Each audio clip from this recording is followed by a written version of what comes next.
admissions at Duke. Nope, not yet. Okay. Okay. Hello, I'm Kathy Phillips from undergrad admissions at Duke. I am one of the associate deans, and I've been covering Delaware for Duke for about 21 years. So it's kind of nice to be here in a place that I know pretty well. One daughter is a senior at UD. I'm another daughter that's been through this process, and I've certainly seen students coming from all kinds of different schools. And this is my first visit sort of formally with the Delaware College Scholars Program. But what I want to do is try to answer any of your questions, answer the questions that are coming in from the live feed, and then if we don't have sort of questions rolling, I'll just go ahead and give you a little bit of an overview of some of the things that we like to talk about with Duke, and then answer questions as they may come. So let me have you two introduce yourselves since you're here, and then we'll go from there. So start here. My name is Yusuf. And tell me where you go to high school. William Penn High School. William Penn. Okay, actually my friend's husband was a teacher in the William Penn district, but it's like well before you were born. So, and do you know what you might be interested in studying? Yes, biomedical engineering. Okay, well, great match for Duke. And my name's Abby, I go to Concord. Uh-huh. And I want to study neuroscience. Neuroscience, okay. And my niece actually went to Concord, Oh, so really? voila, here we go. This is the way that I'm connected here. So do either of you have questions to get us started about either the university, the admissions process, anything that I can answer for you?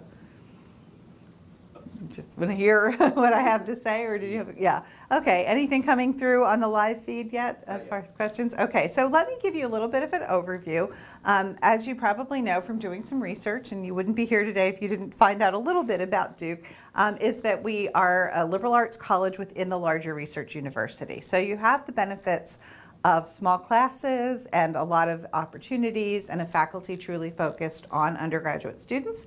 At the same time, you have all the resources of a place that has research professors. It has the medical center right on campus. So when you think about neuroscience, biomedical engineering, anything else pre-med or science oriented, you literally can walk out of the dorms, some of the upper class dorms across the quad, and be in the medical center.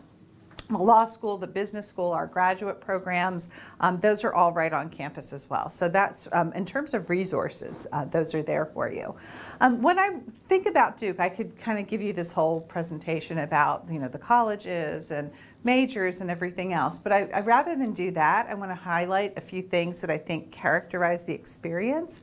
And I was thinking about this as I was driving around this fall at visits, and so I'm going to kind of frame it in a way that maybe you'll remember. So I'm going to start with F's, which are hopefully things that you never see, but one of them that is really key to the academic experience at Duke is flexibility. So when you go through your 4 years, you really shape your experience in the way that makes the most sense for you. And yes, there's a biomedical engineering major and a neuroscience major, but you can certainly take those, but then supplement them with a second major or a minor or one of our interdisciplinary certificate programs. And so it's not uncommon for students to graduate from Duke with anywhere up to 3 different programs of study. You can't do 3 majors, but you could do 2 majors and then one of the minors or certificates, or just like a 1-1-1 kind of combination.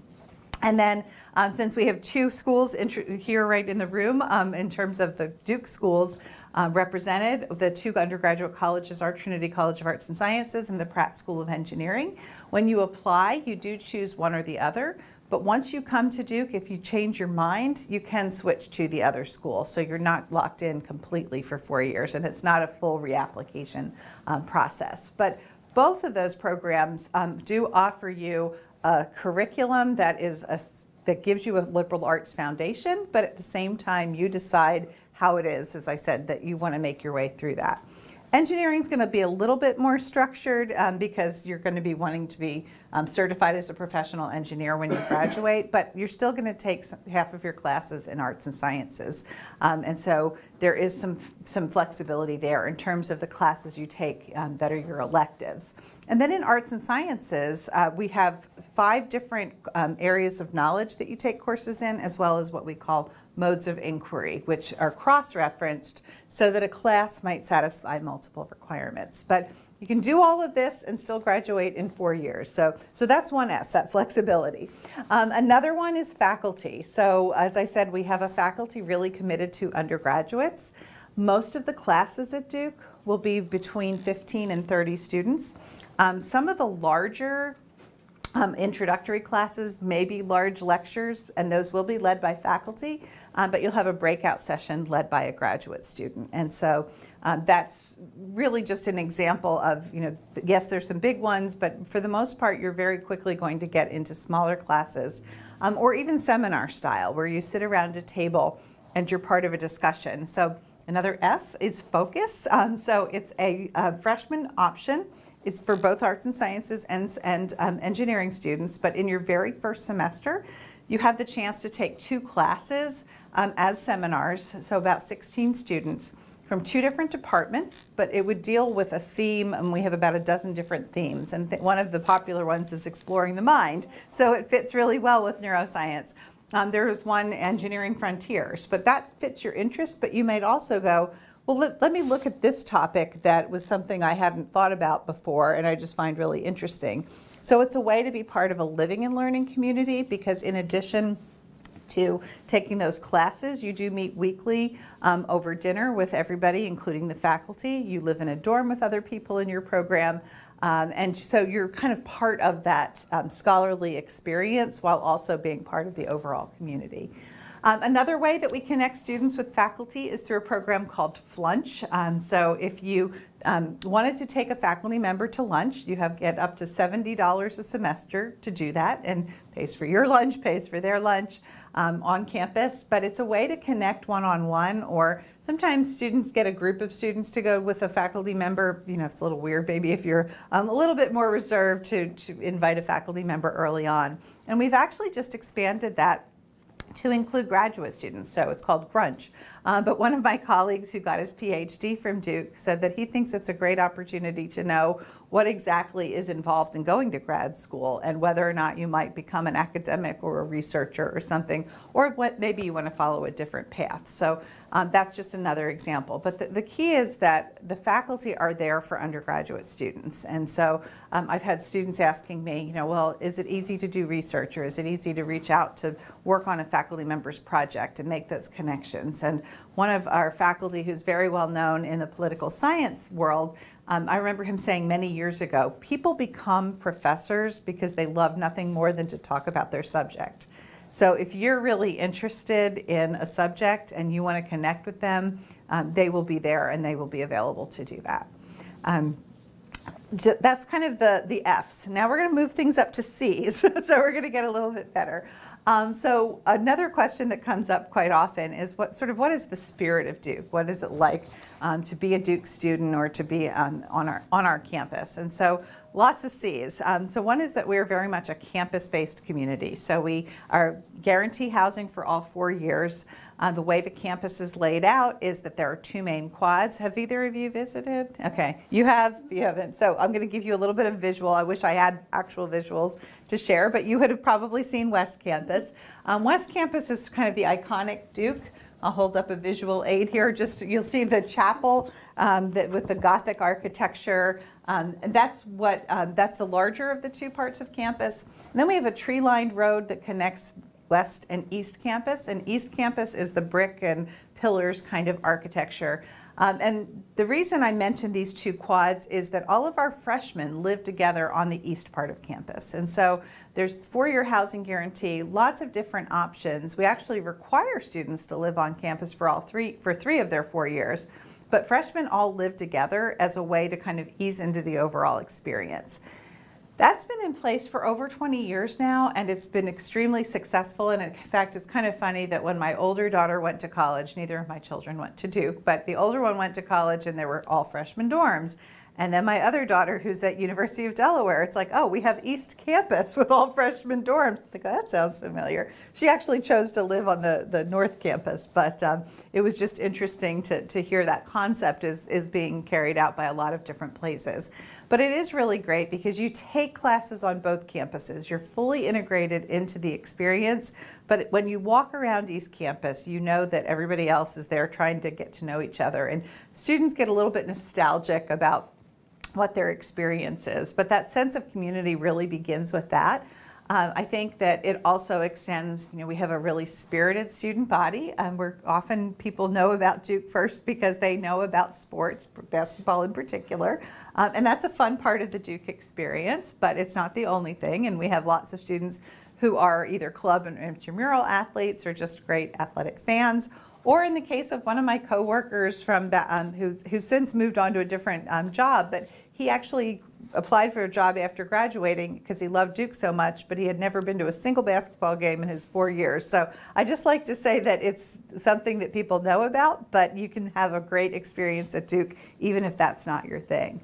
And so that sense of community, that sense of, I think, community spirit really does extend itself then into the classroom, and the idea of collaboration then takes on a really important role. We have spaces, sort of intentional spaces where students can meet and collaborate. So one of those is called The Edge. It's a space in the library where you can reserve conference rooms or bigger meeting rooms to work on team projects. I think of our engineers, for example, and a lot of the projects that they work on, even beginning in freshman year, are team-based, sort of solving things. In fact, as I was thinking of mechanical engineering, one of the things that one professor does is basically have a little, like, how can you get the ping pong ball into the basketball hoop with your robot during basketball season, so kind of ties the fun piece in there.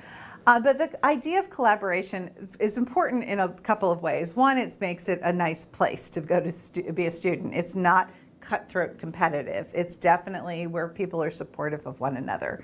But I think that what that means for students and what it builds for them is that when you do go out eventually into the workforce, you're used to working on teams. To meet the father of a prospective student, but he does recruiting, and he comes to recruit our students for jobs. And he talked about the fact that he likes Duke students because they are not just smart, although they're certainly very smart, but they have the really good communication skills. They are really good collaborators. And so those are things that industry is looking for. That's how best problems are solved. And so Duke students are really good at that aspect of, sort of life and learning and so forth. So that's where we get into the C's. And then I like to say, well, then the A's are what we look for in your applications, and so we can talk a little bit more about that. But I just want to lay those thematic things out there for you, and I know that I covered a couple of other points as we went. I also do want to spend some time talking about signature opportunities, but I think this is a good time to see if you have questions or if our live feed, anybody is asking questions there too. Go ahead. So when you talk about the focus programs, I know when I toured, they talked about that a little. But you mentioned you live with the people. So do you apply to the program before your freshman year starts? Great question. You do. So you would apply for it in the spring. I think the deadline is June 1st. So students for regular decision have until May 1st. So you would apply for Focus by June 1st. It's not part of the application process. It doesn't go through the admissions office. I think that generally if you're interested in the experience, it's, that rather than a specific program, it's pretty easy to get into it. But if you're looking at just one program, some of them are going to be more popular than others. But it is something that's a separate process once you come in to Duke. What's interesting, though, about Focus is that your roommate will be somebody who is not doing Focus. And so it's a way for us to have the community living together in the building, but at the same time, you're not just so isolated that you don't get to meet people otherwise. Good question, though. Yeah, go ahead. Oh, go ahead. Yep. Up to what year, can you decide to change your major? So students change their major. I think probably almost up to the beginning of senior year, but to still graduate in 4 years, we give you until your sophomore year to declare your major. So with engineering, for example, if you came in, one of the classes that you can take freshman year, it exposes you to all kinds of engineering. You would also take an intro to engineering class. That's kind of the computers and engineering and kind of getting your feet wet. The other classes you're taking will be math and science courses from Trinity, plus some electives in social studies and humanities. So after your freshman year, if you said, whoops, I don't really want to do engineering, let me switch to arts and sciences, you wouldn't really be behind because you've already taken some of those foundational courses. Within engineering, you'll start specializing probably more in your junior and senior year. So there's a little bit of time to date, and sometimes students will double major between two departments. So probably junior year you could still switch your major without feeling like you had to really play catch up. So that's one of the great things about the core of our experience and the flexibility is that most students don't do a complete 180 and come up with, you know, I came in biomedical engineering and now I want to do dance or something like that, that you're going to have to take completely different classes. But students have that chance to explore a little bit. And that counts for arts and sciences too. So there's some questions coming through. It is. I'm going to combine two questions. Okay. So they're asking how often do public school students from Delaware apply, but then also what to do if your counselor doesn't really know you that well. Okay. And they're writing a recommendation. Okay, so as I said, I've been covering Delaware for a long time. I have seen a little bit of a shift because of the advent of the charter schools, where a lot of students who are among the top students in their geographic areas have been kind of opting out to go to some of those schools. So I haven't seen as many public school students applying, which means to me, I want to see more. And so if we can see some top students coming from the traditional public schools, I will be really excited about that. And that's something that I will share with the committee, because it is something I as a public school advocate, would really want to be able to share. So we will see some. You know, some of you may know of Brandon Dawson. I'll use him as our poster child, who is part of the College Scholars Program, and he is from a public school. I think he went to Middletown High School. So certainly we have students coming from the public schools. We just don't see as many students applying. I think part of that may just be that students tend to stay, you know, maybe in-state or local. And frankly, I'm from Pennsylvania, the county that I'm from, I can probably count on one hand the number of school students who are applying to Duke from there, and yet I'll go to New Jersey and see hundreds of people applying from similar counties. So I think some of it's just an awareness and having good local options. The second piece about the counselor is that we look at you in your school context. And so we recognize that in larger schools, larger public schools in particular, counselors have so many other duties other than advising and writing recommendations for college. You know, certainly they're working with students in sort of more of a social work capacity. So they may only have a brief chance to meet you. So what we're doing is they will often look at your records, they'll talk to teachers, and they will refer to things, and they'll be quite honest that they don't know you that well personally because they have hundreds of students to counsel. So we put that recommendation in that context. But that's where teacher recommendations can be really helpful. And so for schools like Duke, where students are generally among the top in their class who are applying, we would expect that students have had some type of classroom impact, whether it's a classroom discussion leader, being a wonderful writer, being the person who can solve the most challenging chemistry or calculus or whatever kind of problems it may be. And so those teacher letters then are important to us, because that helps us distinguish between and among students who are all doing really well, but what is it that makes you as a student stand out? So that's a piece there. Also, we are happy to take an additional letter or two of recommendations. So if there's someone who's a coach or an advisor or counselor or the College Scholars Program, that is absolutely valued in our process, because that also sheds some light on you a little bit differently. So there you go. This is one of the great reasons for working with this program, is that you do have that counseling that you may not get in the public schools for whatever reason. There's some other questions that are popping up either online or here in the room. Anything else right now? All right. Yeah, go ahead. Quick question. They were asking if there's any specific programs for first-generation students. There are. So this is something, gosh, knock your television over, sorry. It's something that Duke has been really committed to for a long time, but I think more formally in the last several years. So we do have an Office of Access and Outreach that does do programming for students who are the first in their family to go to college. One of the things they do is they conduct a pre-orientation program so that students can come to campus before orientation and you get acclimated. You learn some of the terms. I know when I went to work, I went to college, but when I went to work at Duke, I had never heard the term provost before. I had no idea what a provost was. And it's the top academic leader of the university. That was a new term to me.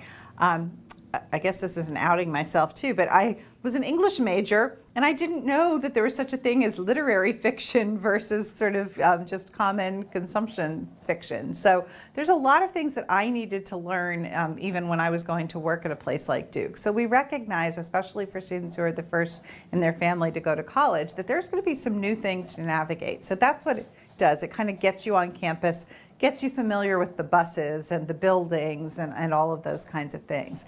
And then it's also a gathering spot. So it's a place where you can meet with other first-generation students, maybe to talk about some of the questions and the challenges that you all have. In addition to that, we have something called the Rubenstein Scholars Program, and that is a scholarship for students who are the first in their family to go to college. It's a merit-based scholarship, but it does also require financial need, and so that's something that is determined by our financial aid office. But there are about 50 every year Rubenstein scholars that are going to be getting merit scholarships to come to Duke. That would be similar to probably what they're getting in terms of need-based aid, but it also establishes that as a cohort of students that we think will be really wonderful leaders. And they are named for our former chairman of the board, David Rubenstein, who himself was a first-generation college student and has been extremely successful in business and the arts and so forth. So those are a couple of specific programs. We are also a Questbridge school, so if students apply through the Questbridge program, those students are often first generation, not always, but they're also sort of looped into some of those access and outreach opportunities. So let me talk a little bit about our location. You know, as I'm here in Wilmington, in some ways it feels a little similar in that Durham is a city that's enjoying a bit of a renaissance, and so there's a great downtown area that has some fabulous restaurants. My daughters call Durham a hipster city, so if you're trying to get a feel for what it's like, it does tend to be very progressive. It's a place where it's been called the geekiest city in America. It's been called the most tolerant and the foodiest. So those are just some monikers that kind of define what it's like. So that means that you can do things in downtown Durham. There are some great music venues. There's the Durham Bulls, our performing arts center. Every year, there's a documentary film festival that comes to the area in April, and Duke has a Center for Documentary Studies, and so a lot of times students will get involved in that through that program. The American Dance Festival comes to Duke, to campus and to Durham every summer. And in fact, starting next year, I believe the American Ballet Theater is also going to be coming and being and have some faculty and residents both at Duke and in Durham. So it's an interesting small city. I think of Wilmington in terms of diversity and the size of the city. But we're also part of the larger research triangle. So we're only 15 minutes from Chapel Hill, and even though UNC Chapel Hill are our basketball rivals, it's a really great opportunity for partnerships. There's a free bus that goes between the two schools, so you can take classes there or a class or two over there. And vice versa. In fact, we do have a scholarship program that both schools participate in, the Robertson Scholarship. It's also more of a typical college town, so it's kind of like going from Wilmington to Newark, if I wanted to draw a local parallel. Franklin Street is the equivalent of Main Street in Newark and has a similar vibe to it. And so those are opportunities in terms of student life. But then beyond that, the Research Triangle Park, which is located in the middle of the area and sort of connected with our state capital of Raleigh. A lot of pharmaceutical companies, high-tech companies, and so if you were to choose to stay in the area when you graduate, there are job and internships even before that. But and this year I learned that the Triangle area was the #1 place where our graduates went, which was really interesting because only 14% of our students are from North Carolina. So I think a lot of people come to Duke and don't really want to leave right away, so they stay in the Triangle. But others might go to, all of the usual suspects: New York, Washington, D.C., Atlanta. There's a contingent certainly in the West.